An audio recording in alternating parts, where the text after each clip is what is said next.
Time Magazine, Health and Science section, June 4th, 2012. Skip the PSA screen. Experts say PSA blood tests for prostate cancer don't save lives.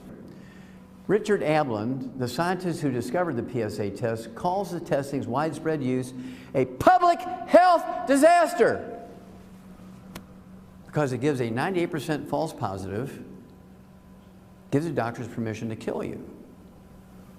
Prostate cancer does not kill anybody. If you have prostate cancer and you die, it's always from the treatment.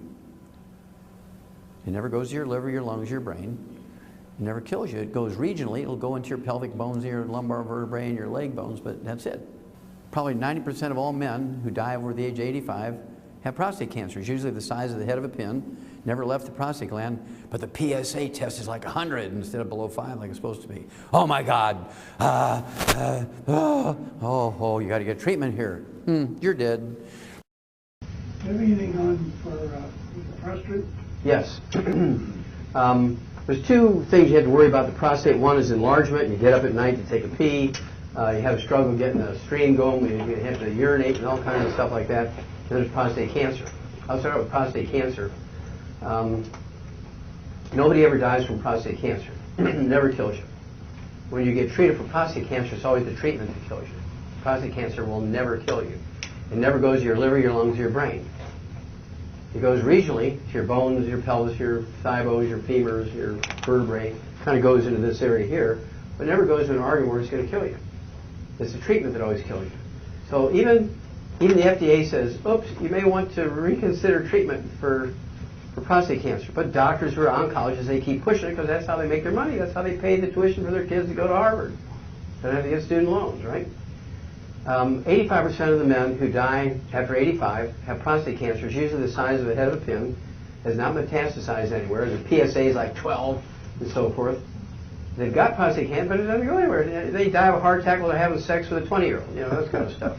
And so they get hit in a car accident and die, or fall off the roof while they're painting the house. But they don't die of prostate cancer. And prostate cancer never kills you. But what you want to do is be smart, and I'll tell you what to do about prostate cancer nutritionally in a second, because the same thing is true for enlarged prostate, benign prostate hypertrophy, BPH.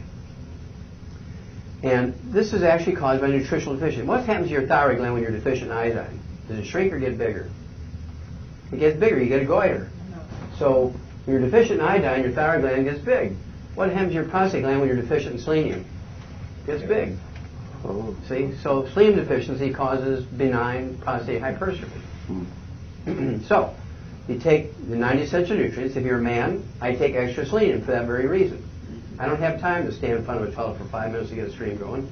And so, I take 3 selenium twice a day in addition to my 2 healthy start, actually 2 healthy bone and joint packs. I take 2 bottles a month of selenium, 3 bottles a month of selenium, so I take 3 twice a day.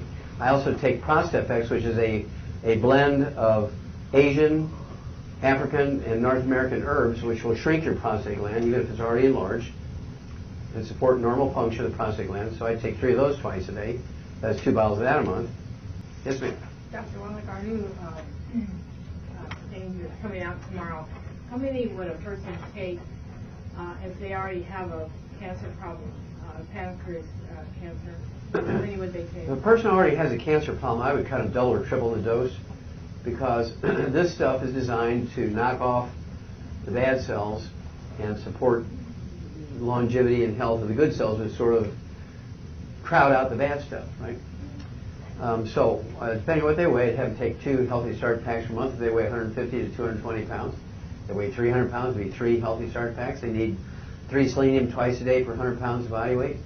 I'd also give them the, I've got to be careful not to name the product. The Z radical, which is a different thing. I'd give them 2 ounces a day for 100 pounds of body weight. If they get diarrhea, cut it to 1 a day, but start them out with 2 twice a day. The Z radical. And then when this new product comes out tomorrow, I'd order that for them immediately and at least give them 4 a day, 2 twice a day. That'd be minimum. I'd go whatever they can afford comfortably. More wouldn't hurt? Nope. Remember, there's a bell-shaped curve, and we're talking about, based on cell cultures, we're talking about the average dose that did the job here. Myself, I'm pointing out the center field, so I'm doubling and tripling and 128,000 times and that kind of stuff. I wouldn't do 28,000 times the minimum dose of arsenic. That'd be too much. That'd probably knock me off. But I can do 10 times the minimum daily requirement of arsenic.